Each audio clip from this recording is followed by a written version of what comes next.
The knock came 3 days before the first snow, and Clyde Alden heard it like a crack of thunder through a clear sky, unexpected, unwelcome, and impossible to ignore. He had been sitting in the worn wooden chair beside his fireplace, a cup of black coffee cooling between his palms, watching the orange tongues of flame curl around the split pine logs he had spent the better part of the afternoon stacking. The cabin smelled of wood smoke and dried sage, and the particular kind of loneliness that becomes a man's companion when he has kept it long enough. Outside, the Colorado Territory sky had turned the color of a bruise along its western hem, the last of October's pale light retreating fast behind the San Juan Mountains. Clyde had watched that light go with the quiet satisfaction of a man who has made peace with solitude, or at least convinced himself that he has. He was 31 years old, and he had promised himself one more winter alone. It was not a dramatic promise.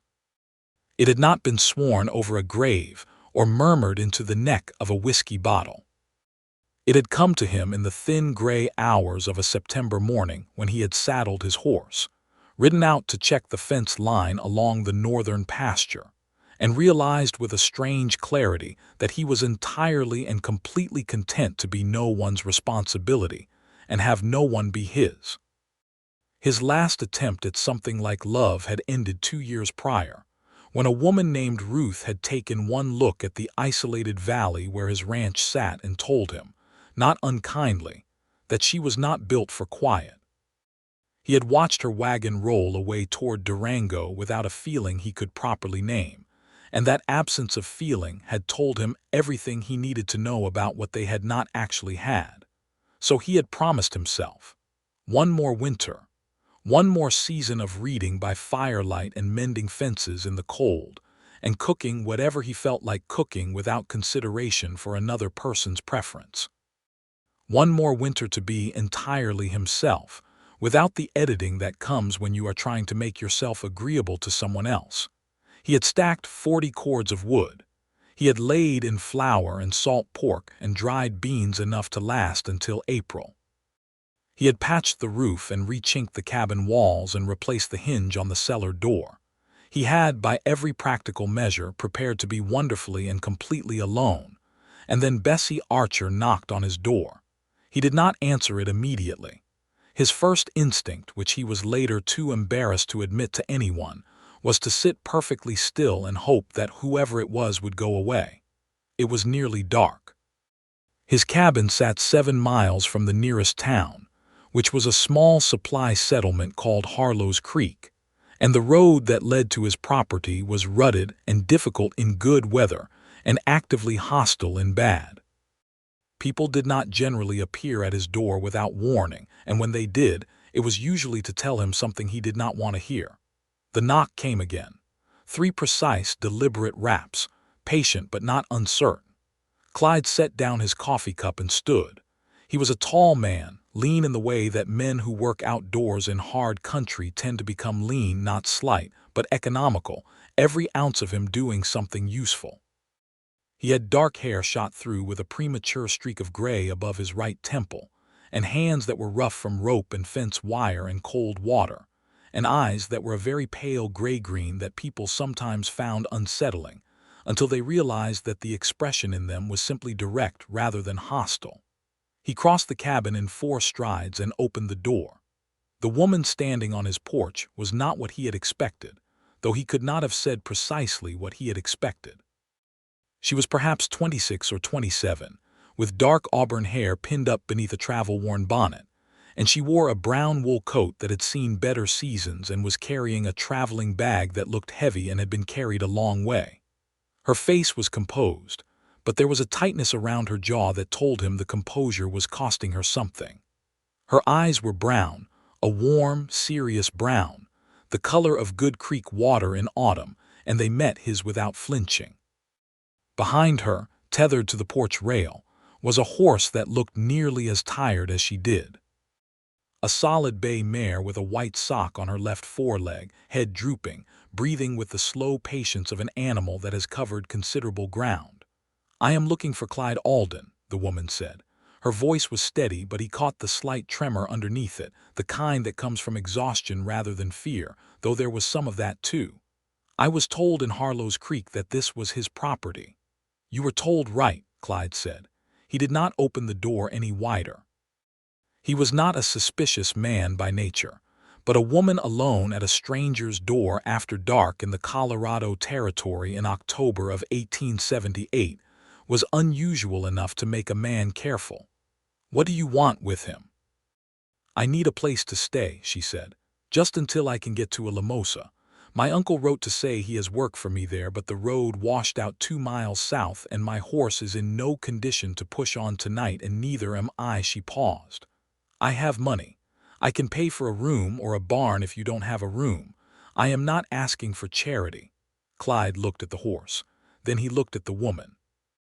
The sky above her had gone from bruised to black, and the wind that came rolling down off the mountains had a bite in it that meant the temperature would drop hard before morning. He thought about the 40 cords of wood and the flour and the salt pork and the promise he had made to himself, and then he thought about leaving a woman and her exhausted horse to spend a night in that wind. Come in, he said. I'll see to your horse. Her name, she told him, as he settled the bay mare in his small barn with a bucket of water and a measure of oats, was Bessie Archer. She was from a town called Crestfall in the eastern part of Kansas, where she had spent the past 3 years working as a seamstress following the death of her mother. Her father had died when she was 16, a farming accident with a piece of machinery that Clyde did not ask her to describe in detail. The uncle in Alamosa, a man named Harold Archer, had sent word through a circuit rider that he had a dry goods store and needed someone to manage the accounts, because he was getting on in years and his hands shook too much to write a clean ledger. Bessie had packed everything she owned, sold her sewing equipment to a neighbor, and started west. She told him all of this matter-of-factly, sitting at his kitchen table with both hands wrapped around the cup of coffee he had poured for her, while he heated up a pot of bean soup from what was left of supper. She did not tell it with self-pity, and she did not tell it with false brightness. She told it the way a person tells the plain facts of their life when they are too tired for anything but plainness, and Clyde found himself listening with an attention he had not paid to another person's words in quite some time. Your uncle knows you are coming, he asked, setting a bowl of soup in front of her. He knows I was coming, Bessie said. The letter I sent from Dodge City would have reached him 3 weeks ago, but I got held up in Pueblo longer than I expected. A woman there, a Mrs. Calloway, she had a fever and needed nursing, and I could not in good conscience leave her without someone to tend to her. She took a spoon of soup and was quiet for a moment. I am about 2 weeks later than I said I would be. My uncle will be worried. Is there a way to get word to him? The mail rider comes through Harlow's Creek on Fridays, she said. I can write a letter tonight if you have paper. I have paper, Clyde said. He gave her paper and a pencil, and while she wrote her letter, he sat in his chair by the fire and tried to read his book, which was a worn copy of a collection of John Muir's observations about the natural world that he had ordered from a catalog the previous spring. He did not retain a single sentence.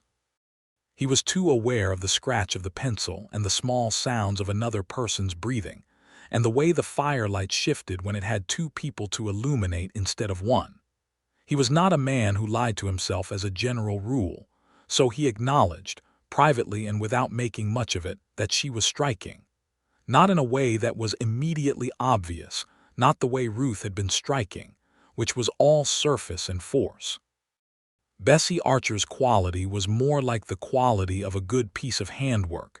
It took a moment to notice the care of it, the precision, and once you had noticed it, you could not stop noticing. He looked back at his book and read the same paragraph 4 times.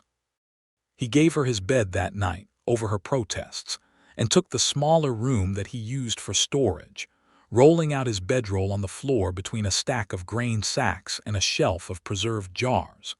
He lay on his back in the dark and listened to the wind pull at the corners of the cabin roof, and thought about the road to Alamosa. The road would be impassable for at least 3 days if the washout was as bad as she had described. He had ridden that stretch last spring and knew the particular creek crossing she meant. It ran from a spring high on the eastern slope of a ridge he knew, and after heavy rain it went from a manageable ford to something that could take a horse's footing without warning. If she had any sense, and she appeared to have considerable sense, she would wait it out. 3 days. He fell asleep telling himself that 3 days was nothing. He had lived alone for 3 years. 3 days with a stranger in his house was barely a ripple. He could be perfectly gracious and perfectly distant, and deliver her to Harlow's Creek to post her letter in the morning, and then come back and have his solitude entirely restored. He believed this completely and went to sleep, and in the morning she was in his kitchen when he came in from feeding the horses, and there was a fresh pot of coffee on the stove, and she had found the cornmeal in his pantry and made a pan of cornbread, and the cabin smelled like warmth and industry, and something he had forgotten the name of, and the something was domesticity, and it undid 3 years of carefully arranged quiet in about 40 seconds. "I hope you do not mind," she said, nodding toward the cornbread.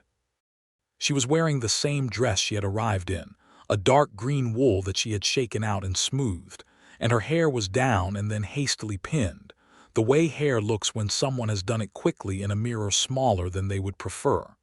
"I needed to be useful. I am not good at sitting still." "I do not mind at all," Clyde said, and found that he meant it with a conviction that surprised him. They drove into Harlow's Creek in his wagon that morning, the bay mare rested and trailing behind on a lead rope. The sky was still clear, but there was a weight to it, a grayness pressing down from the mountains that Clyde recognized as the sky's way of making promises it intended to keep. Harlow's Creek in October of 1878 was a collection of perhaps 40 permanent residents, a general store run by a man named Opal Greeley, a small church, a smithy, a saloon that was also a boarding house, and a post office that shared its walls with the express office. Clyde knew everyone in it, which meant everyone knew him, which meant that arriving with a woman in his wagon produced a particular quality of attention from the people they passed.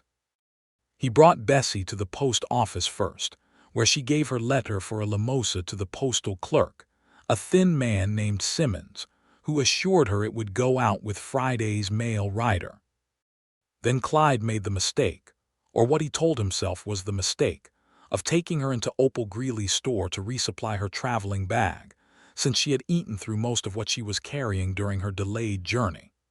Opal Greeley was 60 years old, had buried 2 husbands, and had a face like a piece of good leather and a mind sharp as any razor.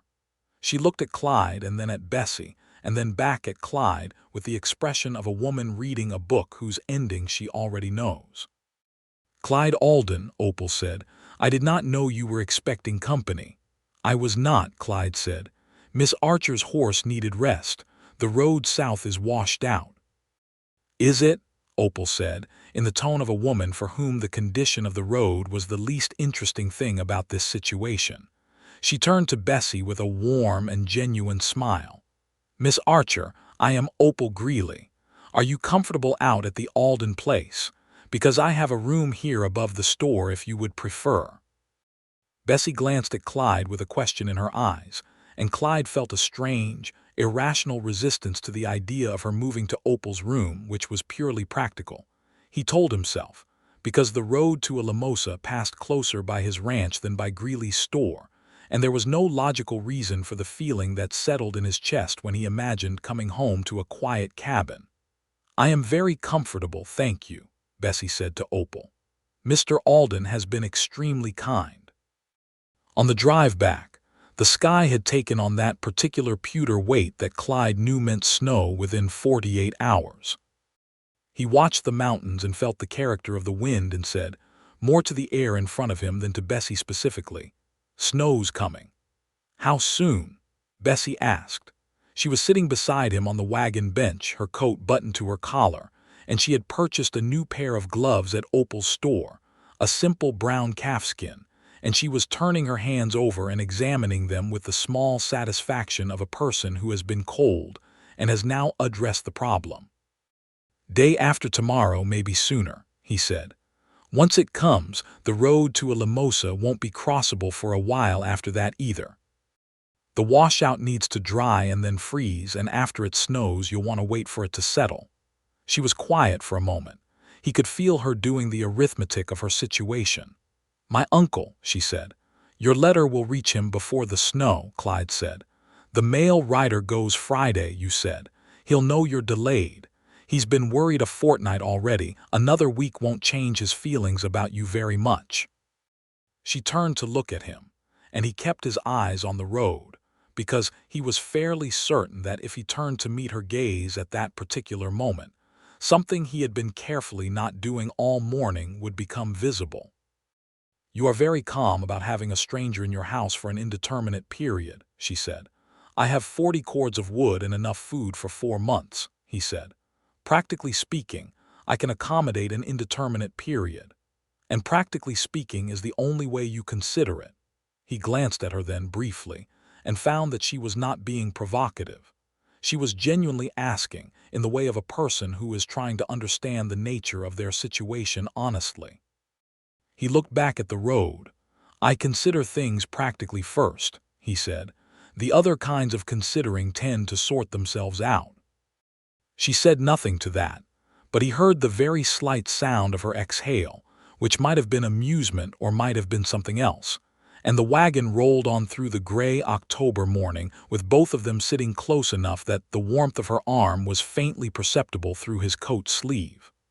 The snow came on the second day, as Clyde had predicted, and it came seriously. Not a polite dusting, but a full, committed snowfall that started before dawn and did not stop until mid-afternoon, laying 6 inches across the valley floor and considerably more on the higher ground. Clyde was out in it for most of the morning, breaking ice in the stock trough and throwing hay to his 3 horses and the pair of cattle he was wintering, and when he came back in for the midday meal, his coat and hat were white, and his hands were nearly too stiff to manage the door latch. Bessie was at the stove. She had, in 2 days of inhabiting his kitchen, rearranged it in subtle ways that Clyde had not consciously noticed until this moment. A crock of wooden spoons moved to a more logical place, the flour bin repositioned so the counter beside the stove had more working room, his collection of mismatched tins organized with a quiet sense of order that his bachelor self had never bothered to impose. She had made a pot of stew from the salt pork and potatoes, and some dried herbs from a bundle she had brought in her traveling bag, and the smell of it filled the cabin with an authority that made his chest feel something it had not felt in so long he needed a moment to identify it. He stood in the doorway and dripped snow onto the threshold and felt, for the first and rather disconcerting time, that his cabin was not simply his cabin but was a home. "Your hands," Bessie said, looking up from the stove. "Take those gloves off before you touch anything warm. Let them warm up slowly." He obeyed, which he noted with wry self-awareness was not something he was in the habit of doing at anyone's suggestion, and sat down at the table and held his hands loosely in his lap, while the feeling came back into them in the particular way that is not entirely pleasant. "I looked at your fence along the east pasture from the window this morning," she said, moving the pot on the stove with the ease of a woman comfortable in a kitchen. "2 of the posts look like they are leaning. Is that new?" He looked at her. "You were watching my fence line from the window." "I was looking at the snow," she said simply. "The fence was in the way of the snow. I cannot help noticing things." "The east posts have been leaning since September," he said. "I plan to address them in the spring." "They might not last the winter lean," she said. "The snow will pile on the top wire and pull them further." She was right. He had known she was right since September and had filed it in the category of things he would worry about later. He looked at her profile as she stirred the stew, the line of her jaw, the particular way she had of holding her chin slightly lifted when she was concentrating, as though she were keeping herself in alignment with something. and thought that she was a woman who paid attention to the world around her with a consistency that he found both admirable and, unexpectedly, almost companionable. "You know something about fence lines," he said. "I know something about everything that keeps a property together," she said. "My father's farm. Before he died, I was his extra hand. My mother was not, she was not built for outdoor work. So I learned what needed to be learned." She paused, then added with a dry matter-of-factness that contained no self-pity whatsoever, "Knowing useful things has kept me fed." They ate the stew in a silence that was comfortable in a way that Clyde could not quite account for. He was not a man who found silence with other people comfortable as a rule.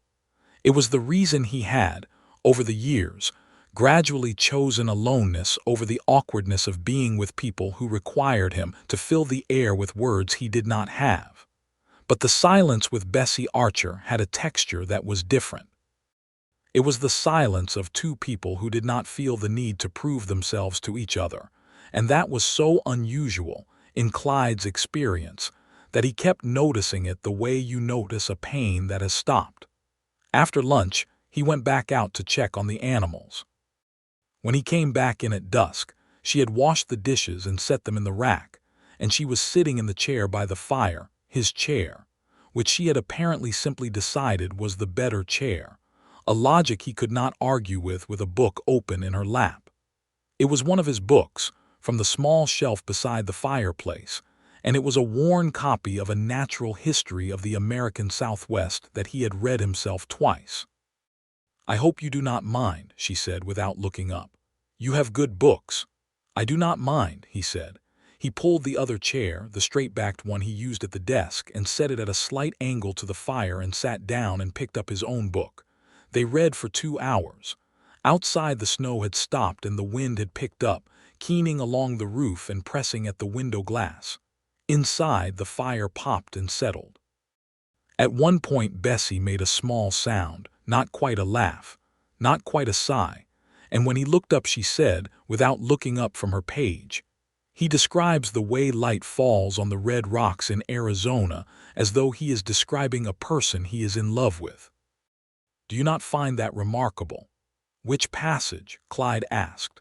She read it to him and he listened, and the wind pressed at the windows and the fire was warm, and he thought about the promise he had made to himself and had the distinct sensation of it receding, not dramatically, not all at once, but the way a riverbank recedes in spring, steadily, and with a kind of inevitability that makes resistance feel beside the point.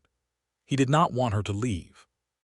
He had known it for about 36 hours at that point, and had been treating the knowledge with the caution you treat a piece of thin ice, distributing his weight carefully, not standing in one place too long, but sitting there while she read him a passage from his own book in a voice that was clear and unhurried. The knowledge settled into his bones with the quiet finality of a decision already made. The trick was that he had no idea what to do about it. He was not a man who expressed himself easily. This was not false modesty or false diffidence. It was a genuine limitation that he had bumped up against enough times to know its shape. He thought things deeply and felt things fully, and communicated approximately a third of either, usually at the wrong moment. The last time he had tried to tell a woman something important about how he felt about her, he had managed 3 words and then fallen into a silence that she had interpreted, not unreasonably, as indifference.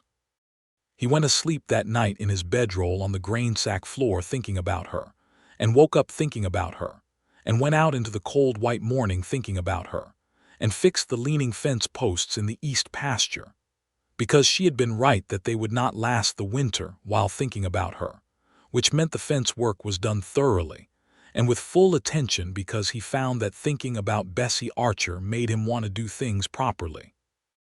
When he came in for breakfast, she had made oatmeal with dried apple from his pantry, and had looked at his stock of supplies with a systematic eye, and listed on a piece of paper the things he was running low on.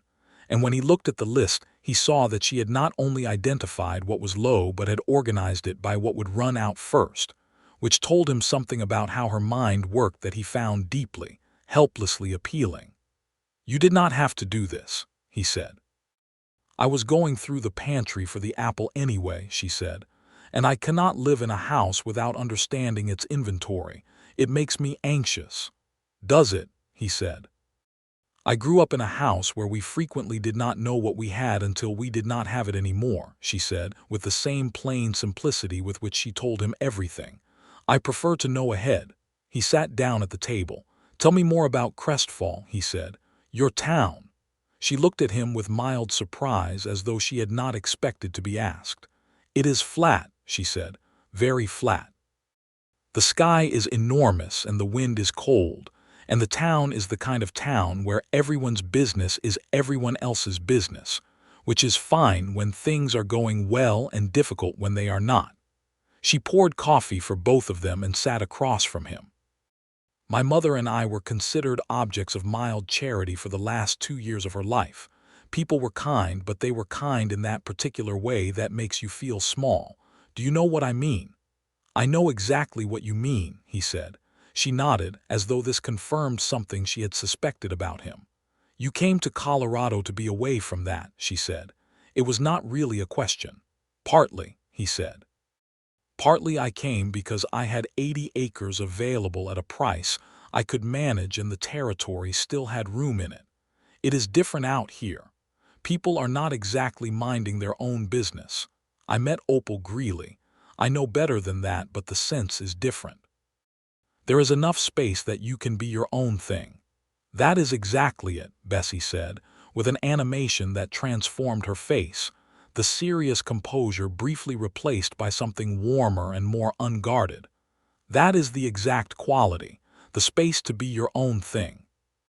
They looked at each other for a moment across the table with their coffee cups and the morning light coming gray and brilliant off the snow outside the window, and Clyde had the sensation of standing at the edge of something wide and significant, and he did not back away from it, but he also did not step forward, and the moment passed into the ordinary flow of the morning. 3 more days went by. Then 4. The snow stayed, packing hard, and a second fall came down from the mountains and sealed the road to Alamosa under a layer that no sane person would attempt on horseback without very good reason.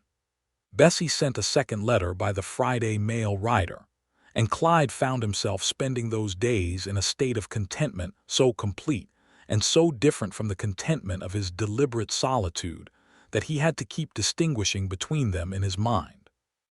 The solitude contentment was the satisfaction of a man who has arranged his life exactly as he wants it and finds it sufficient.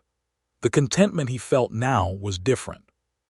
It was the satisfaction of a man who has discovered that what he had arranged and what he actually wanted were not the same thing, and who is both delighted and rather undone by this discovery.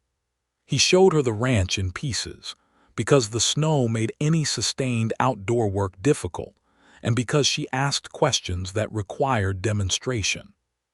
She asked about the horses, and he showed her how he assessed their health and condition in winter, running hands along their legs and watching their breathing and checking the quality of their eyes.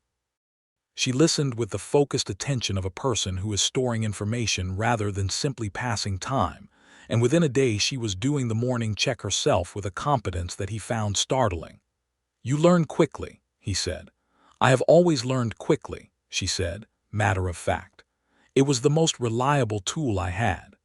He showed her how to read the sky for weather, pointing out the particular formations that built against the mountain ridges before a storm. He showed her his system for water management in the winter, the sequence of thaw and refill that kept ice from forming solid in the stock tanks. She showed him in return how she organized his food stores in a way that reduced waste and made the inventory she had done accurate for longer, and she restitched a tear in his heavy work coat that he had been ignoring for 6 weeks, doing it with a speed and neatness that made the repair invisible. Each of these small exchanges was a form of conversation that went deeper than words. They were learning each other through the medium of practical life, and the result was an intimacy of a quiet and genuine kind that Clyde had not previously understood was possible.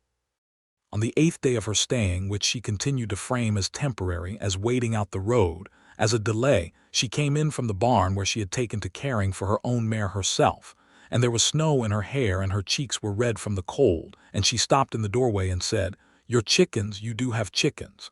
"I have 12 chickens," he said, "in the coop behind the barn. They need more bedding," she said. "The straw on the floor is too thin for this cold. Do you have extra straw?" "In the left side of the barn loft," he said.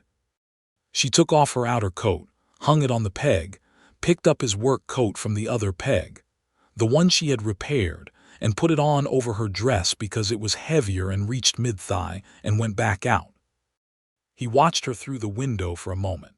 This woman wearing his coat and carrying herself with the brisk, purposeful walk of a person who has identified a problem and is going to fix it. And something in his chest performed an action that was less like a breaking and more like an opening.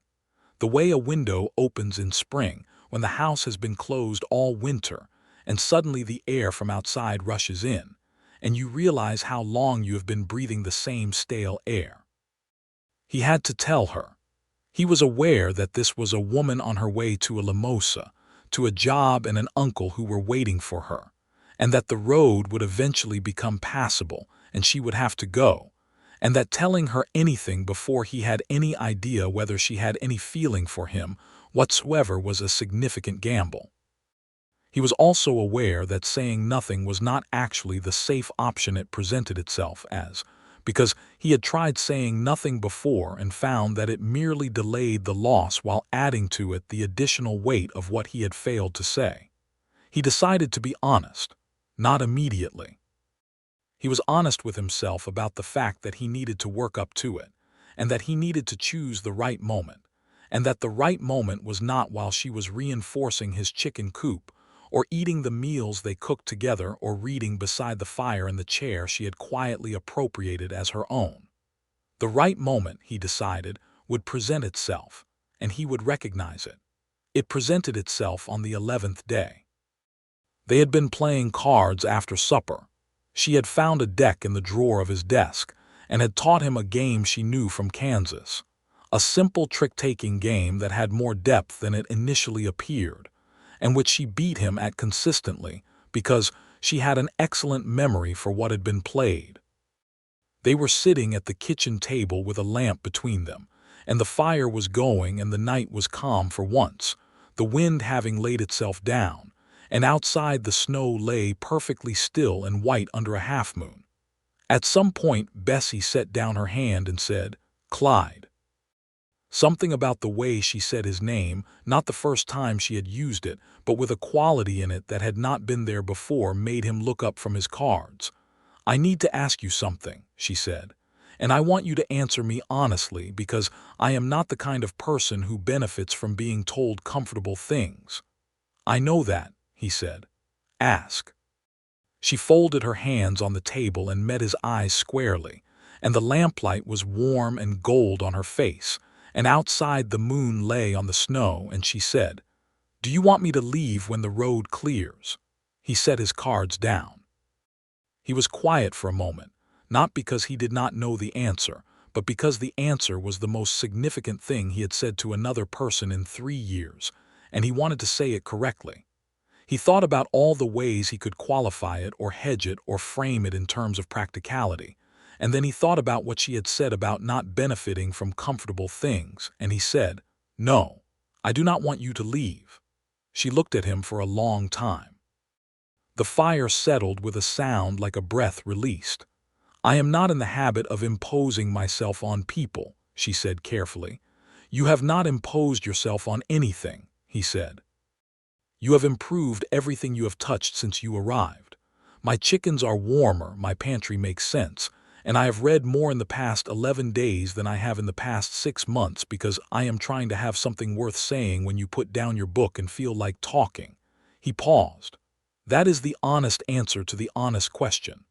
Something happened in her face then. Not a dramatic thing, not tears or a grand softening. It was more like the easing of a very long-held tension, the jawline unclenching, the slight furrow between her brows releasing, the quality of her gaze shifting from its default seriousness to something warmer and more open. "I like it here," she said. "I have liked it from the second morning, which surprised me because I was raised to think that remote and isolated was a hardship." She looked at her folded hands. "And I find I like the person who lives here." "Bessie," he said. "I am going to tell my uncle I have found a situation," she said. "That is not a forward thing to say. It is just the practical description of what I would like to do if you are agreeable." "I am more than agreeable," he said. She looked up, and there was the warmth now, entirely unmistakable, and Clyde Alden, who was not in the habit of doing things impulsively, reached across the table and covered her folded hands with his, and felt her turn one hand over to hold his in return. And they sat like that for a considerable time in the lamplight, with the snow outside and the fire inside, and the particular peace of two people who have arrived, by different roads and against various odds, at exactly the right place. The road to Alamosa became passable in the second week of November, when a brief warming period melted the worst of the washout and froze it again in a form that a careful rider could cross. Clyde drove Bessie to Harlow's Creek in his wagon, and from there she took the southbound mail coach to Alamosa, and Clyde stood in the road outside the stage office and watched the coach disappear around the bend in the road, with a feeling in his chest that was quite different from the one he had felt watching Ruth's wagon roll toward Durango. He had asked Bessie, the night before she left, whether she was certain about what she was doing. It had seemed important to ask, because she had come west for a specific reason, and because he did not want her to feel that she was choosing his situation out of anything other than genuine desire. She had considered the question with her characteristic seriousness and then said, "I came west for work and for room to be my own thing. Both of those are present here, along with other things I did not anticipate. I would be a fool not to recognize what that is." She was gone for 11 days. He fixed the fence posts in the east pasture and then fixed the ones in the west pasture that he had been thinking about since August. He cleaned the barn thoroughly. He repaired the window frame in the spare room, which had been sticking since the first cold snap. He went into Harlow's Creek and had a long conversation with Opal Greeley about what a woman coming from Kansas and used to a seamstress shop might need in a household that had been maintained only by a man who had been trying very hard not to need anything. Opal Greeley listened to all of this with an expression of magnificent patience and then said, "Clyde Alden, what you are describing is a woman who is intelligent, capable, self-sufficient, and coming back to your ranch. I do not think she needs much. I think you need to stop preparing for her arrival and simply be glad she is coming." "That is extremely direct," he said. "I have been on this earth 60 years, Opal said. "I do not have time for the other kind." He was glad, though. He was glad in a way that had rearranged his whole understanding of his own days, so that everything he did had a different color to it, not worse, not less, but oriented differently, pointed toward something. When the mail coach came back from Alamosa and Bessie stepped down from it with her traveling bag in one hand and a look on her face that was both steady and luminous, he was standing there, hat in hand, and she walked straight up to him and said, "My uncle understands. He has a good neighbor woman who will help him with the accounts, and he told me that if I had found something worthwhile in the Colorado Territory, I should not let stubbornness or obligation stop me from keeping it." "He sounds like a sensible man," Clyde said. "He is," she said. "He also said that if you do not treat me with respect and decency, he will ride up here himself and make his feelings known, and he is 63 years old with shaking hands, so you should take the sentiment rather than the threat seriously." Clyde laughed. He laughed in a way that surprised him with its ease and fullness, and Bessie looked at him with that warm, unguarded look she had, and he picked up her traveling bag and offered his arm, and she took it, and they walked to the wagon together through the November cold.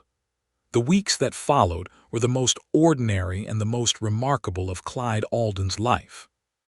Ordinary because they were made of the same material as any ranching life in the Colorado Territory in the winter of 1878, cold work outdoors, warm evenings indoors, the rhythms of animals and weather, and the physical demands of a working property. Remarkable because all of that ordinariness was now shared in a way that transformed it. They talked in the evenings with a freedom and depth that both of them found revelatory.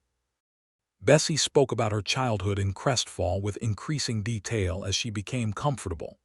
The father who had been her primary teacher and companion, taken too soon, and the years of quiet hard work afterward, the slow closing of options that had characterized her life in Kansas, and the decision to go west, which she described as the first entirely self-determined choice she had made in years.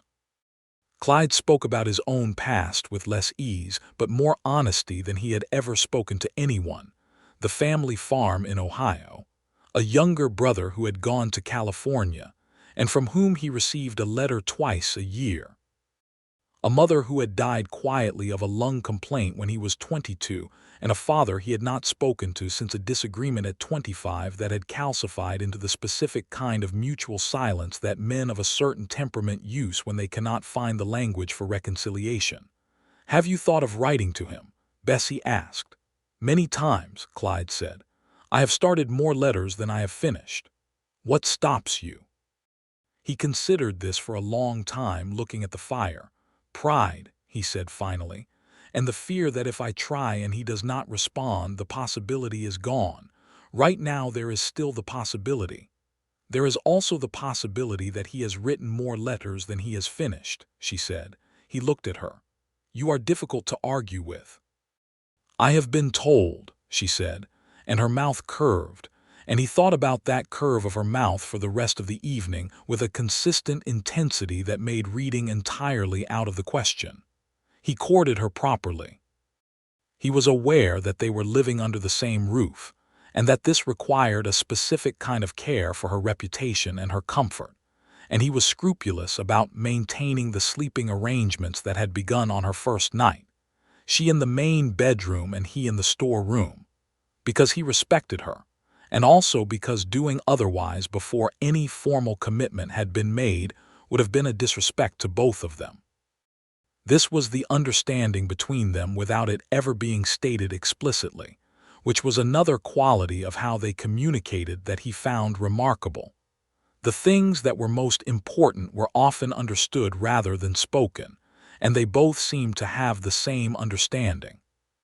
He courted her with the attention and creativity available to a man in a remote Colorado Territory ranch in November 1878, which was to say, he cut her a spray of the last dried mountain flowers from the hillside before the snow covered them completely and put them in a tin on the kitchen windowsill.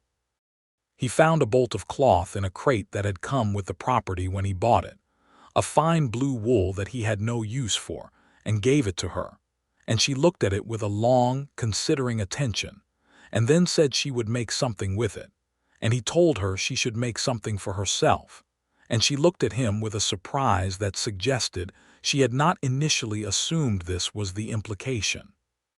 He read to her from the books on evenings when she was mending or sewing, and she would occasionally put down her work to debate a passage with him, and their debates were the kind that leave both people thinking differently than they had before, which was the best kind.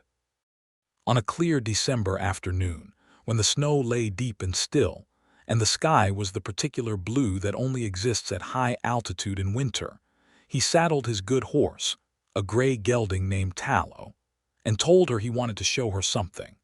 She was mounted on her bay mare, who had recovered fully from the journey and was proving herself a sensible and steady animal, and they rode up the slope to the east of the ranch until they came out onto a shelf of rock that overlooked the whole valley. From there you could see the ranch below, smoke from the chimney rising in a perfectly vertical line in the still air, and beyond it the valley floor and the road and the mountains on three sides and the sky enormous above it all. Bessie sat her horse and looked at it in silence for a long time. "This is what I wanted you to see," Clyde said. "The first time I found this place, I stood here for an hour. It is the exact view that made me decide to buy that land." "I understand why," she said softly. "Every morning when I go out to the animals, I can see this from the flat just north of the barn," he said. "I never stop. I cannot tell you that I ever stop looking at it." She turned to look at him, and her face in the winter light was everything he had thought about since the night she knocked on his door, and he said, "Bessie, I want to ask you something, and I want to ask it here because this is the place I love most on this earth, and what I feel about it and what I feel about you are the same in quality, the kind of thing that makes me want to do things better than I would do them otherwise." She waited, her eyes steady on his. "I would like to marry you," he said. "If you will have me. Not because you are here and it is convenient, and not because I am worried about propriety, but because the morning you arrived, I had been trying very hard to be sufficient to myself, and you knocked on my door and I opened it and I forgot the entire effort." He paused. "I forgot it completely and have not recovered it since." Bessie Archer sat quietly on her horse on the shelf of rock above the valley in the cold December air and looked at Clyde Alden with those serious, warm brown eyes and said, "Yes, I will have you, Clyde Alden. I will have you very gladly." He reached across the space between the horses and she took his hand, and they held on to each other on that ridge with the whole valley spread below them, and the smoke from the chimney rose straight and thin into the winter blue, and the mountains stood around them on three sides like witnesses. They were married in the small church in Harlow's Creek on the 23rd of December, 1878, because Bessie said she saw no reason to wait and Clyde agreed with her completely.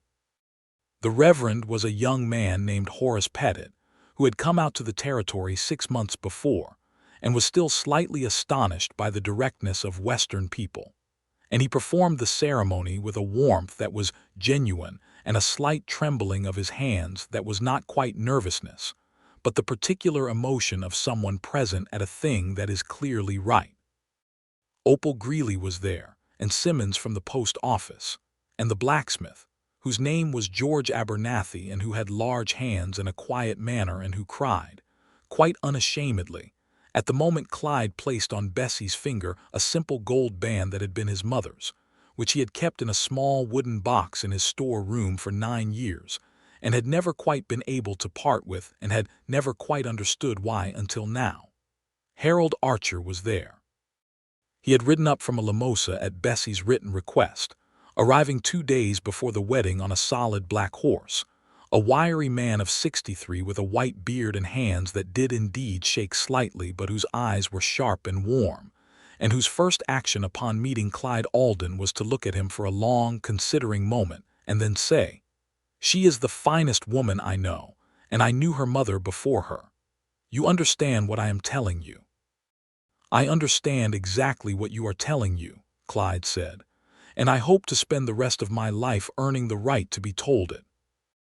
Harold had looked at him for another moment and then nodded, once, the decisive nod of a man who has formed a judgment and is satisfied with it, and shaken his hand. At the wedding supper afterward, in Opal Greeley's store cleared of its goods counters and set with tables, Harold sat next to Opal, and they spent the better part of 2 hours in deep conversation about the difficulties of the dry goods business in the territory, which appeared to be a topic of sufficient depth to sustain them both and which resulted, before the evening was over, in an exchange of letters with the express purpose of continuing the discussion by correspondence. Clyde noticed this and mentioned it quietly to Bessie, who looked at the two older people with an expression that was thoughtful. "My uncle has been a widower for 12 years, she said. "And Opal has been a widow for 6, Clyde said. They looked at each other, these two people who had just been married by firelight in a small frontier church, and they were both smiling, which was the right response to the sight of the world making good things happen in its quiet, unhurried way. The winter after the wedding was the happiest of Clyde's life, which he noted with a private gratitude that he expressed in the form of working harder and better and more carefully than he ever had, because gratitude, for Clyde, came out through his hands. He rebuilt the cattle shelter. He extended the barn by 8 feet on the north side and added a new stall. He spent evenings drawing plans for improvements to the cabin, a second larger room on the south side that would catch the winter sun and be warmer than the kitchen. Bessie contributed to these plans with the same systematic intelligence she brought to everything, and the plans they made together were better than what either of them would have designed separately. She also wrote frequently to Harold, and to an old friend in Crestfall named Clara who had been kind to her during the hard years, and she began, quietly and without announcing it, sewing a quilt in the long evenings from scraps of material she accumulated, the blue wool Clyde had given her, some cotton bought in Harlow's Creek, a strip of her old green traveling coat that had worn through in the elbows and she had replaced. "What is the quilt for?" he asked her one evening. She did not look up from her work. "For the new room," she said. "When you build it." He was quiet for a moment. "You are very confident about the new room." "I am very confident about you," she said, and looked up at him then with the warm, direct look that still had the power to stop his breathing slightly, and he thought about what it meant to be known by a person truly known, not just observed, and found that it was not, as he had secretly feared for most of his adult life, a loss of the self. It was more like a clarification of it. In February, a letter arrived from his father. He recognized the handwriting on the envelope from across the room, which was strange because he had not seen it in 6 years. But handwriting apparently lodges itself in the memory in a way that time does not entirely erode. He stood holding the envelope for a long moment before he opened it. His father, who was 60 years old and living still on the Ohio farm with a housekeeper who had recently become more than a housekeeper, which was apparently the Ohio equivalent of Clyde's own situation though stated with considerably more formal hedging, had written 4 pages. The first 2 were factual, the farm's current state, the brother's letters from California, a neighbor's property sale. The last 2 were not. Clyde read the last 2 pages twice and then put the letter on the table and sat very still. Bessie came in from outside, saw his face, and said nothing. She poured coffee for both of them and sat down across from him and waited. "My father wrote," he said. "I see that," she said. "He says he has been trying to write for 3 years," Clyde said. "He says that the disagreement between us was the result of his stubbornness and his inability to say the thing he meant, which was that he was afraid I was going too far away, and he did not know how to ask me not to." He paused. "He says he has been proud of what I have built here, and he has not known how to say that either." Bessie watched him. "He asks if I am happy," Clyde said. "He says if I am happy, that is sufficient. He says it is more than sufficient, it is what he wanted from me, and that he is sorry it took him this long to say it."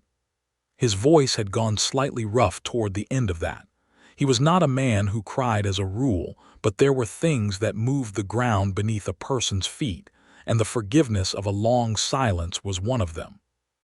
Bessie reached across the table and covered his hand with hers, the same gesture he had made the night they decided to keep each other, and held on. "You should write back tonight," she said, "before the mail rider Friday." "I know," he said.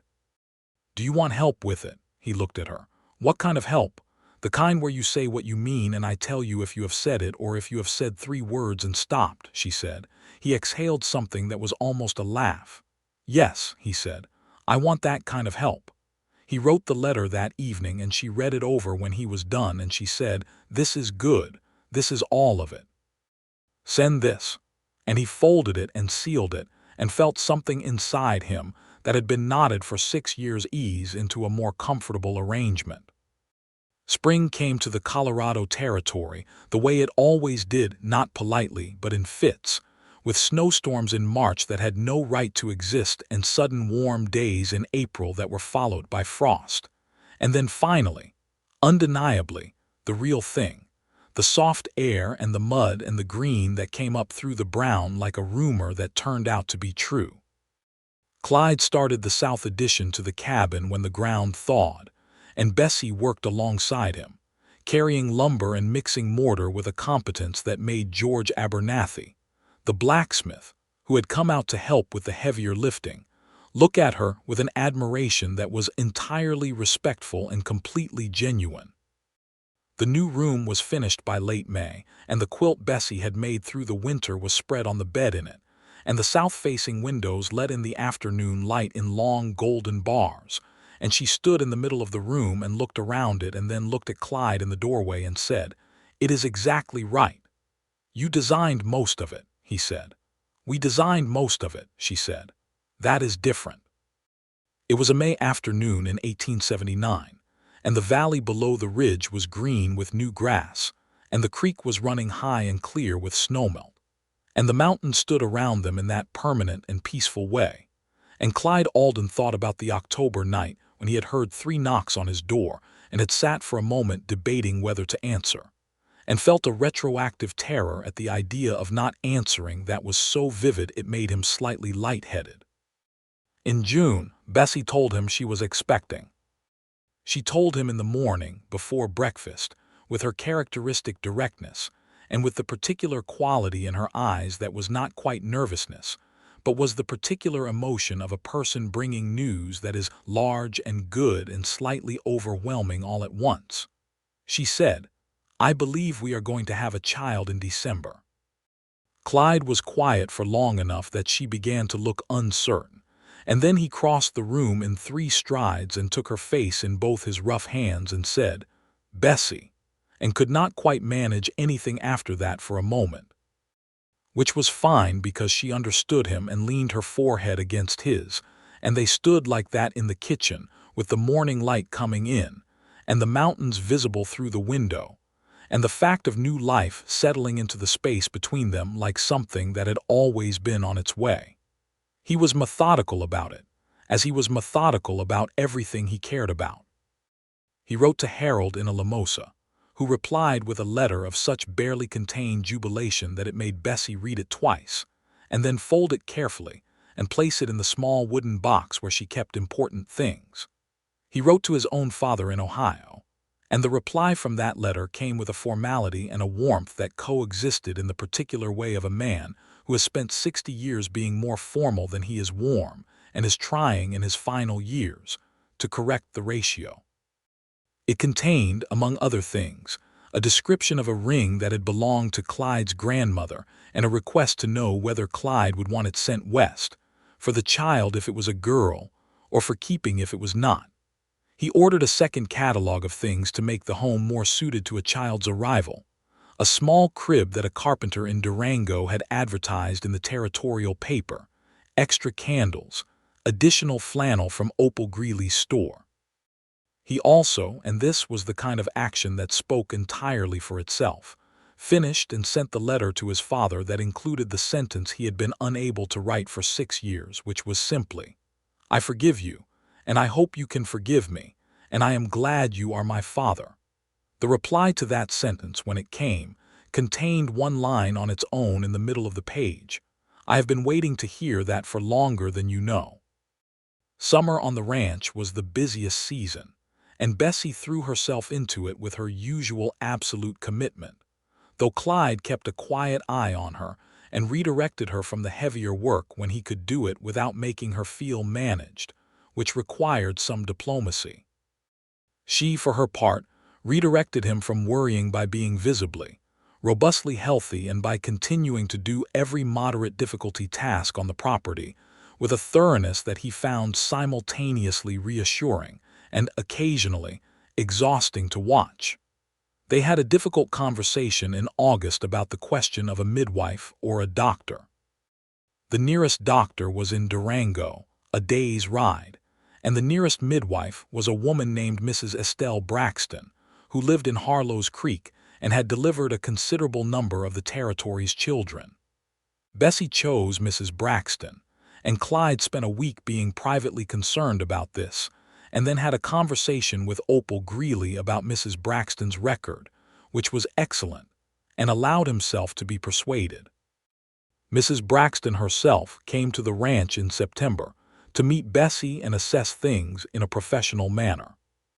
She was a stout, cheerful woman of perhaps 50 with hands that were permanently roughened by work, and an air of absolute competence that Clyde found enormously reassuring within approximately 8 minutes of her arrival. She and Bessie talked for 2 hours in the south room while Clyde did various outdoor tasks that he did not need to do, but needed to be doing in order to have somewhere to put the energy of his concern.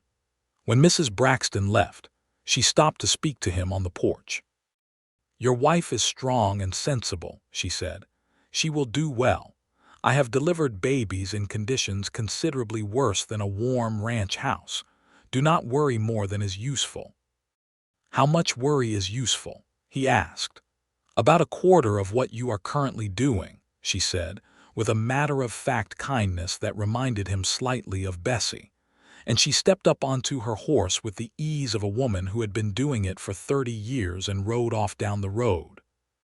October came, and the anniversary of the night Bessie had knocked on his door arrived with the particular quality that anniversaries of transformative things carry. Not quite ordinary, but not precisely ceremonial either. A day that feels larger than other days from the inside. Clyde had thought about what to do with it for some weeks. In the end, he saddled Tallow and Bessie's bay mare, and they rode up to the shelf of rock above the valley, which was more difficult for Bessie now, and which she accomplished with a careful determination that made him feel things he had no words for. They sat on the horses on the shelf and looked at the valley below, the cabin with its new south room, the smoke from the chimney, the clean lines of the new cattle shelter, and the mountains surrounding it all. "1 year," Bessie said. "1 year," he said. "It does not feel like 1 year," she said. "It feels like more, not in a heavy way, the other way." "Like it has always been," he said. "Yes," she said, "exactly like that." She was quiet for a moment, one hand resting on the swell of her pregnancy with the unconscious gesture that he had noticed developing over the past weeks, a kind of constant gentle presence. "Are you afraid?" she asked. "Of the birth, yes," he said honestly. "Of what comes after, no." She turned to look at him. "Not at all, not at all," he said. "I was afraid of having someone depend on me, I think, before you came. Afraid of being responsible for another person's happiness and finding I was insufficient to it, but I think you have fixed that." "I did not fix it," she said. "It was not broken in that way. You were sufficient. You just needed the chance to discover it." He reached across and tucked a strand of hair behind her ear where the wind had blown it loose, and she leaned her head briefly against his hand, and the mountains stood around them, and the valley lay below, and the sky was that October blue that exists at altitude and has no name in any catalog of colors. The child came on the 14th of December, 1879, almost exactly a year after their wedding. Mrs. Braxton arrived 2 days before, when the signs were clear, and she was everything she had presented herself as, being calm, efficient, and possessed of a manner that managed to be both businesslike and warm. Clyde spent a good portion of the labor outdoors, doing things with the animals, because Mrs. Braxton had told him with gentle but absolute firmness that the best thing a husband could do during a birth was make himself useful elsewhere and trust her, and because standing in the barn with his hand on Tallow's neck in the cold December night and listening to the silence of the valley was the only thing that kept the waiting manageable. When Mrs. Braxton came to the barn door in the gray pre-dawn and said, "You can come in now," there was something in her face that resolved his anxiety instantly. The child was a boy. He was red and new and improbably small, and Bessie was pale against the white pillow, but her eyes were open and clear, and she was looking at the bundle in her arms with the expression of a person who has encountered something they knew was coming, and are nonetheless astonished by it. Clyde sat on the edge of the bed and looked at his wife and his son, and felt the quality of his life rearrange itself around this new fact, and was quiet for a long time because there was no language that fit the size of the moment. "He looks like you," Bessie said, "around the eyes." "I hope he takes after you in everything important," Clyde said. She smiled at that, the fully open, unguarded smile that he loved best of all her expressions. "Do not be humble. You are a good man, Clyde Alden. He could do worse than to take after you." They named the boy Henry, after no particular person, but because both of them, independently and without discussing it, thought it was a good name, steady, clear, unfussy.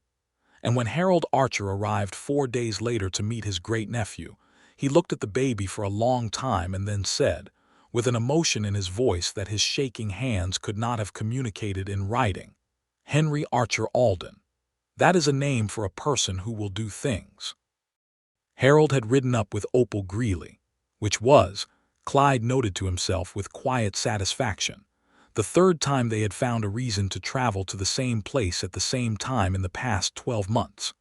Harold had been to Harlow's Creek twice over the summer on supply business, and Opal had written to Bessie in October that she had received another letter from Harold about the dry goods question, and that the correspondence was proving very useful and also very enjoyable. Both of them were old enough and had been alone long enough that they were perhaps slower about the particular kind of admission that Bessie and Clyde had arrived at in 11 days, but the direction of it was clear to everyone, and Clyde thought it was a fine thing that the world had enough room in it for more than one story of this kind. The winter of 1879 into 1880 was the fullest and most particular kind of happiness that Clyde Alden had ever known. Not the simple happiness of solitude, which he could now see for what it had been, a kind of contentment that was real but incomplete, like a room with one wall missing, but the complicated, demanding, entirely worth it happiness of a life that was full of other people's needs and warmth and noise. Henry was a good baby, as babies in that time were sometimes described, meaning he slept with a reasonable regularity and cried with a specific purposefulness that, once Bessie decoded it, could be addressed.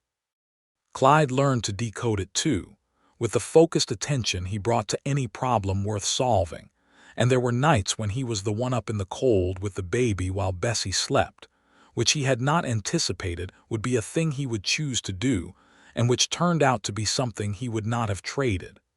He wrote to his father again in January, and the reply came in March, and among its contents was a proposal. The elder Alden, whose name was Walter, and his housekeeper, whose name was Alice, had married in November, and they were considering in their 61st year the possibility of travel. Walter had always wanted to see the Western Territories. He had said so many times over the years and never acted on it, in the way that people say they will do something when the time is right and wait for a right time that does not come without being made. He wrote asking whether Clyde thought the summer of 1880 might accommodate a visit. Clyde read this letter 3 times. Then he brought it to Bessie and read it to her, and when he finished she said, "Write back tonight. Tell him to come. The ranch is not set up for, we will set it up," she said. "Write back tonight," he wrote back that night. Walter Alden and Alice arrived in July of 1880, having traveled by rail as far as Pueblo, and then by stage to Durango and by rented wagon to Harlow's Creek, where Clyde met them. His father was older than the image Clyde had been carrying in his memory, gray where he had been dark, thinner in the shoulders, with the careful movement of a man whose joints had begun to speak to him. But his eyes were the same pale gray-green that Clyde saw in his own mirror, and when they shook hands in the road outside Opal's store, the handshake went on long enough to mean more than a handshake, and neither of them said anything, and neither of them needed to. Alice was a small, cheerful woman from Indiana who took one look at Bessie and appeared to recognize her as a woman of the same essential quality as herself, and they got along with the immediate ease of two people who are grateful for each other's existence.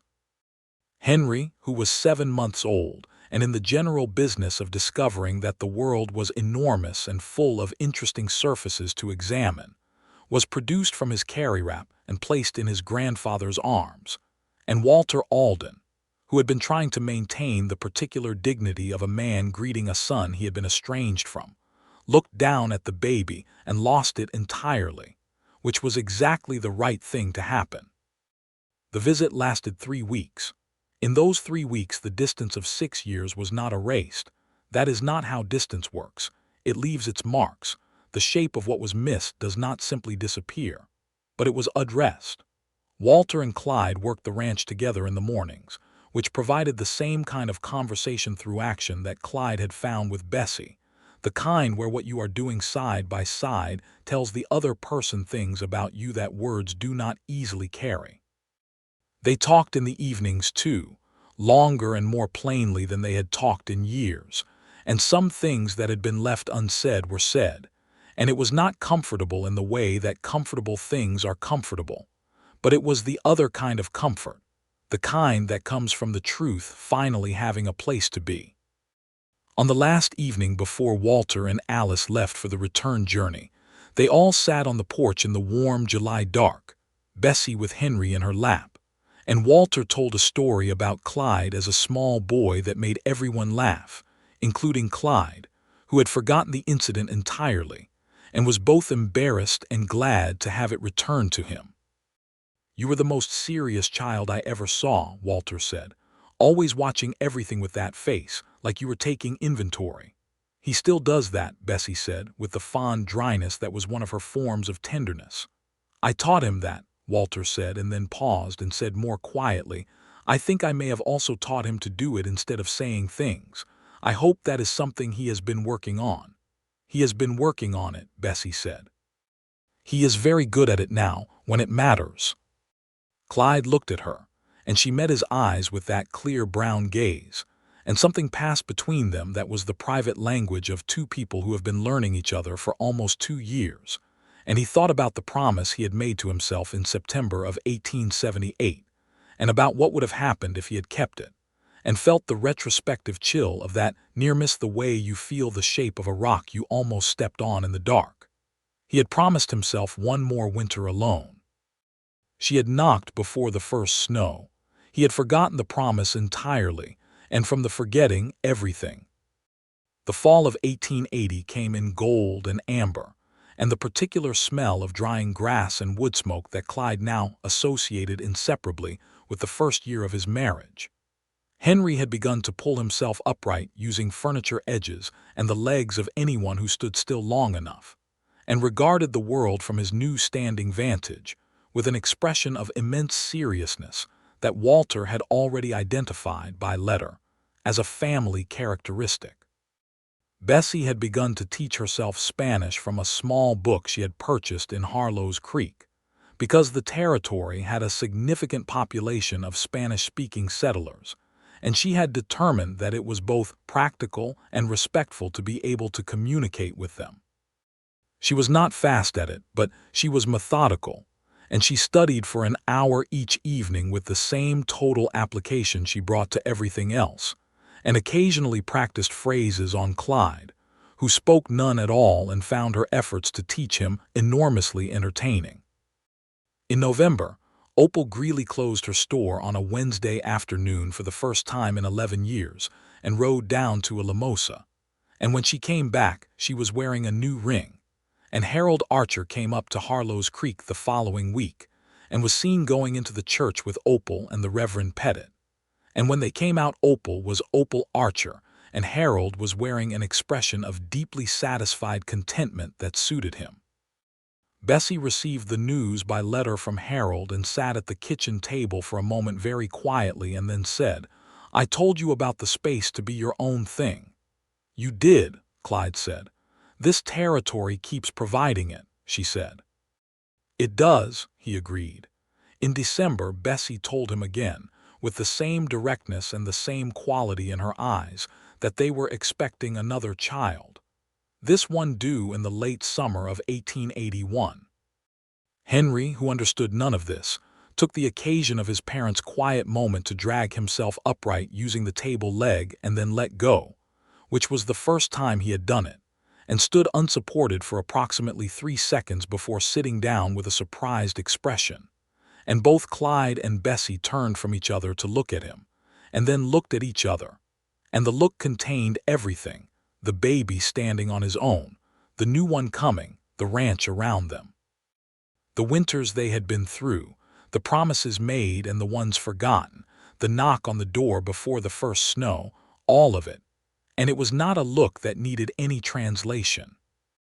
The second child, born in August of 1881, was another boy.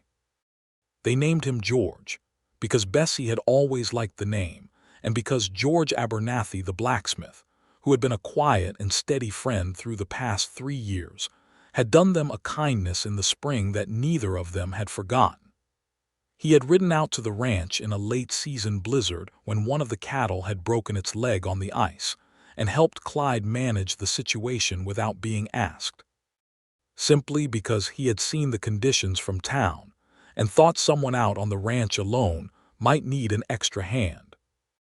When Bessie told George Abernathy they had named the baby for him, the large, quiet man turned a color that Clyde had not known he could turn, and said something that was not quite a complete sentence but was clearly a complete feeling, and that was sufficient. The ranch grew.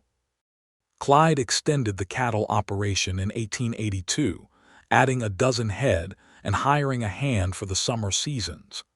A young man named Pete Bowman, 19 years old, from the eastern slopes, who was earnest and willing and who Bessie fed with the same thoroughness she fed everyone, which meant he left every summer considerably larger than he had arrived.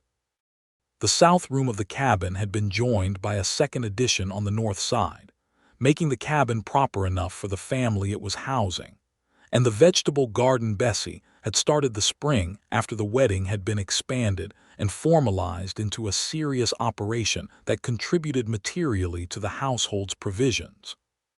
Clyde wrote to his father twice a year, and his father wrote back, and what they had between them was not what it might have been without the years of silence, but was genuine and growing, which was the nature of things that had been interrupted rather than destroyed. Walter and Alice came again in the summer of 1882, and this time Walter got down on the ground to play with Henry, who was 2.5 and in the fullness of his physical and verbal powers, and that image, his father on the porch floor of the Colorado ranch, being very seriously examined by a small boy with Clyde's eyes, was one that Clyde found himself thinking about in the years afterward with a gratitude that was bone-deep.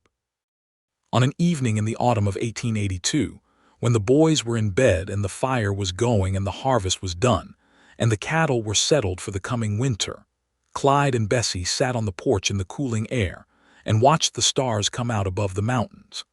The sky in the Colorado Territory at altitude was extravagant with stars, and they had sat on this porch many times in the 3 years of their marriage and watched it, and it never lost the quality of abundance. "What are you thinking about?" Bessie asked.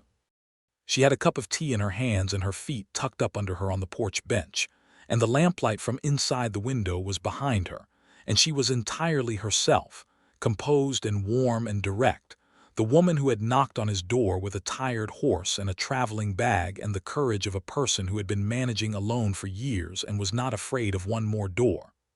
"I am thinking about how close I came to not opening the door," he said. She looked at him. "Truly."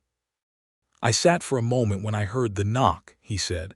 "I had been so certain about the solitude. I sat for a moment and thought about not answering." "What made you answer?"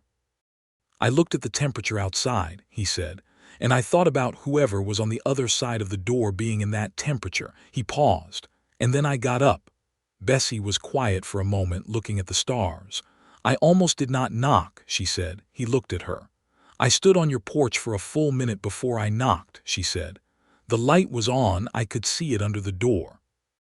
But I had knocked on a lot of doors in the previous weeks and some of them had been unkind, and I was tired, and I considered riding back to the road and making camp in the shelter of the tree line."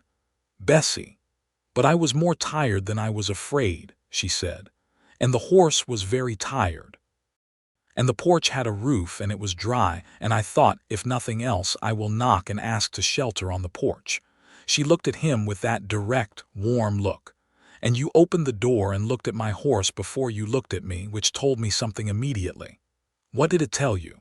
"That you were a person who looked at what needed to be attended to," she said, "before you looked at what you wanted." He reached over and took her hand, and she laced her fingers through his with the ease of 3 years of doing exactly that, and the mountains were dark shapes against the star-thick sky, and the valley was quiet except for the occasional sound from the barn and the distant sound of the creek running cold with October water. "I am glad I opened the door," he said. "I am glad I knocked," she said. They sat there in the good quiet for a long time, holding on to each other on the porch of the house they had built together, in the territory that had given them room to be their own things. And then, because the territory was also generous in the way that wild and large places sometimes are, had given them each other. The stars moved overhead in the ancient, patient way of stars, and the mountains stood, and the fire inside the cabin was warm, and the children slept, and the whole of what they had made was present and complete and whole, and the winter was coming as it always did, but neither of them was facing it alone. In the spring of 1883, a letter arrived from Kansas. It was from Bessie's old friend Clara, who had been the good and kind neighbor through the hard years in Crestfall, and who wrote to say that she was herself considering a move west, that the drought in Kansas had made the plains difficult, and she was looking at the possibility of starting again somewhere with better prospects, and would Bessie know of any suitable places in the Colorado Territory. Bessie read this letter twice and then looked at Clyde and said, "George Abernathy has been working alone in that smithy for 5 years, and he is one of the best people I know." Clyde considered this. "Clara is a good woman," he said, "from everything you have told me." "She is," Bessie said.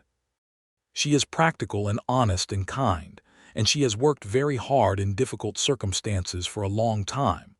"I am not going to play matchmaker based on one letter," Clyde said. "I am not playing matchmaker," Bessie said. "I am giving her accurate information about a good place to settle. What she chooses to do with the information is her own business." "That is a very fine distinction," Clyde said.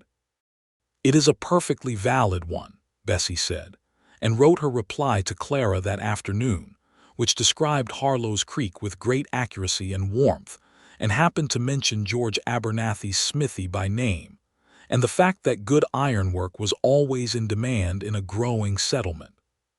Clara arrived in August. She was a quiet, steady woman with pale blue eyes and an economy of manner that was not coldness but efficiency, and she had, within 2 days, walked into George Abernathy's smithy to inquire about the repair of a hinge on her trunk. And that was the beginning of something that played out over the following months with the slightly accelerated certainty of 2 people who have been waiting long enough and recognized what they were looking at when they finally saw it. By October, George Abernathy had taken to appearing at social occasions in Harlow's Creek with a frequency that was new, and Clara had taken a room above Opal's store, now Opal Archer's store, since Opal had kept the business while Harold continued the Alamosa shop, and they made the journey between the 2 towns with a regularity that kept them both satisfied. And the whole small community of Harlow's Creek watched this development with the warm interest of people who have seen enough of the world to appreciate when it does something correctly. They married in the spring of 1884. The wedding was larger than Clyde and Bessie's had been, because the community had grown, and because Opal Archer organized these things with the thoroughness of a woman who had been in the dry goods business for 30 years and understood the logistics of gatherings.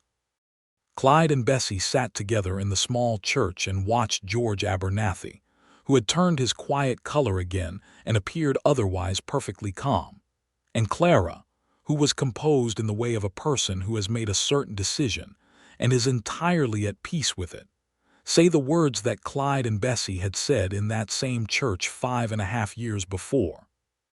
Henry, 4 years old, sat between his parents with the seriousness of a child who has been told this is an important occasion and intends to honor it. George, who was nearly 3, sat on Bessie's lap and fell asleep before the ceremony was half over, which was the universal privilege of very small children at long ceremonies. Clyde held Bessie's hand throughout. In 1884, a 3rd child came. This time a girl born in November, who they named Eleanor, after no particular person, but because it was a name that sounded, as Bessie said, like someone who would make up her own mind about things. Eleanor Alden did, from the very beginning, make up her own mind about things. She had Bessie's brown eyes and Clyde's pale determination and an operational energy that exceeded both her brothers, by a margin that kept everyone in the household on their toes. Henry, who was 5 when she arrived, regarded her with a solemn big brother seriousness that was genuinely touching. George, who was 3, was simply delighted to have someone smaller than himself in the vicinity. The ranch went on. The cattle operation continued to grow. Clyde hired Pete Bowman permanently in 1885, and Pete became a fixture of the place in the way of a young man who has found his footing in the world and intends to stay in it. He had a quiet reliability that Clyde valued enormously, and Bessie fed him and occasionally gave him advice that he appeared to absorb with the focused attention she inspired in most people she took an interest in. The territory was changing around them. Colorado had achieved statehood in 1876, the year Clyde had arrived, and the years since had brought more settlement, more roads, more mail service, more commerce, the gradual thickening of civilization that was the nature of the frontier's progression. Harlow's Creek grew. New families arrived. A school was built in 1883, which Bessie had contributed to the planning of with characteristic thoroughness, and which Henry attended from its opening with the seriousness he brought to everything he undertook. There were harder realities present too, the ones that a person living honestly in the Colorado Territory in those years could not avoid knowing. The settlement of the land had not come from nothing. The Ute people who had lived in this territory for generations before the settlers came had been, by 1880, largely pushed from the land by force and treaty, the treaties no more reliable than such treaties had ever been, which was to say not reliable at all. Clyde and Bessie talked about this, because they were people who talked about things honestly, and the honesty of it was uncomfortable in the way that honest assessments of injustice are uncomfortable when you are among the people who have benefited from the thing you are assessing. They had no power to undo what had been done, but they had the power to know it and to hold it in their accounting of their own situation. Bessie taught Henry and George and Alina the history of the land as best she could reconstruct it from the accounts she could find, and told them that living on a piece of ground honorably required knowing the full truth of how you came to be on it. This was not a popular position in every quarter of Harlow's Creek in 1885, but it was the position of the Alden household, and their children grew up with it as a given rather than a controversy. The years accumulated the way the good years do, full and warm, and marked by the small significant events that make up a life lived fully. Walter Alden died in Ohio in the spring of 1887, quietly, in his sleep, with Alice beside him, and the letter that told Clyde this arrived on a Tuesday afternoon, and he took it out to the east pasture and sat on the fence rail for a long time in the April light. When he came in, Bessie was in the kitchen, and she took one look at his face and came to him without a word, and he stood with his arms around her and his face in her hair and felt the specific grief of a reconciliation that had not had quite enough time, and then felt, underneath that, the bedrock of what they had managed to make in the years they had had, which was real and lasting and sufficient in a way that the silence of the years before it had not been. He cried a little. Bessie held on. He planted a tree for his father in the spring, an oak. From an acorn he had written away to Ohio for because it seemed right to plant a piece of the place his father had been from, and he planted it on the south slope where it would get good light. And Henry, who was 7, helped him dig the hole with an earnestness that was exactly the quality Walter Alden had described on the porch floor that summer of 1882. Harold Archer died in 1889 in a limosa, in his sleep, in the same quiet way as Walter, which Clyde had come to understand was what a good long life looked like at its conclusion. Opal, who was his wife and had been his nearest person for 9 years by that point, came up to the ranch to tell Bessie in person because some news should not come by letter. They sat at the kitchen table for hours, Opal and Bessie, and talked about Harold with the fullness that women of that generation and circumstance brought to the telling of a good man's life, and Clyde provided coffee and kept the children occupied with the understanding that this was the time for the two of them, and that there was nothing more required of him than quiet presence. Opal kept both stores and ran them with the same iron efficiency she had always brought to the Harlow's Creek shop, and she remained a cornerstone of the community and a close friend of Bessie's for all the years after that, coming to the ranch for supper regularly and staying through the long evenings the way people do when the friendship is old and comfortable and does not require performance. In 1890, Henry was 10 years old and deeply interested in natural history, having come across a book on the subject in the school library that he had read 4 times, and Clyde recognized this with a private delight that was all the sweeter for being unexpected. George was 8 and preferred the physical work of the ranch to anything academic, which Clyde also recognized, and for different reasons. Eleanor was 5 and already demonstrating the conviction that any rule she had not personally endorsed was a rule that required examination before compliance, which Bessie found amusing and Clyde found slightly terrifying in the way that you find things terrifying when you see your own qualities in a more concentrated form. On an October evening in 1890, 12 years after the knock on the door, Clyde and Bessie rode up to the shelf of rock above the valley because they went there every October, on no particular schedule but drawn by the habit of it, the same way you return to a place that has been significant and find that it continues to be. The valley below was exactly what it had been when they had come here the first time: the same mountains, the same sky, the same quality of autumn light on the golden grass. And also entirely different because the cabin below had its second room and its third addition, and the barn was larger than it had been, and there were more cattle in the south pasture, and somewhere in the cabin 3 children were engaged in their evening activities under Pete Bowman's good-natured supervision. 12 years, Bessie said. Do you remember what you told me the first time we came up here? Clyde said. I said I understood why you bought the land, she said. Yes, he said. You said that immediately, not after a while, not once you had thought about it, immediately. It was an immediate kind of view, she said. He looked at her in the autumn light. She was 38 years old, and the years had written on her in the way years write on women who have worked and lived fully, small marks around the eyes, a quality of depth in the face that surface beauty alone does not produce. She was more herself than she had been at 26, which he had not expected to be possible, and which was one of the things he loved most about her, the way she became more Bessie Archer with every year, the way her particular quality clarified and deepened like a river as it finds its course. I want to tell you something, he said.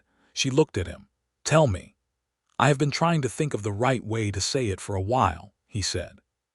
Which should tell you that it is important, since you know I do not struggle for words on minor things. I know, she said. Tell me. I have been happy, he said. Not in the past tense. I mean to say I have been happy in a way that I do not think I was capable of before you came. Not because you made me happy, but because you showed me what it was for. The happiness. Because when I was alone I had something that resembled it, but it was like a sketch of a thing rather than the thing. And you are the reason I know the difference. Bessie was quiet for a moment. The horses stood patiently on the rock shelf, and the mountains turned gold in the last light, and the valley lay below them with its smoke and its fences and its evidence of 12 years of shared work.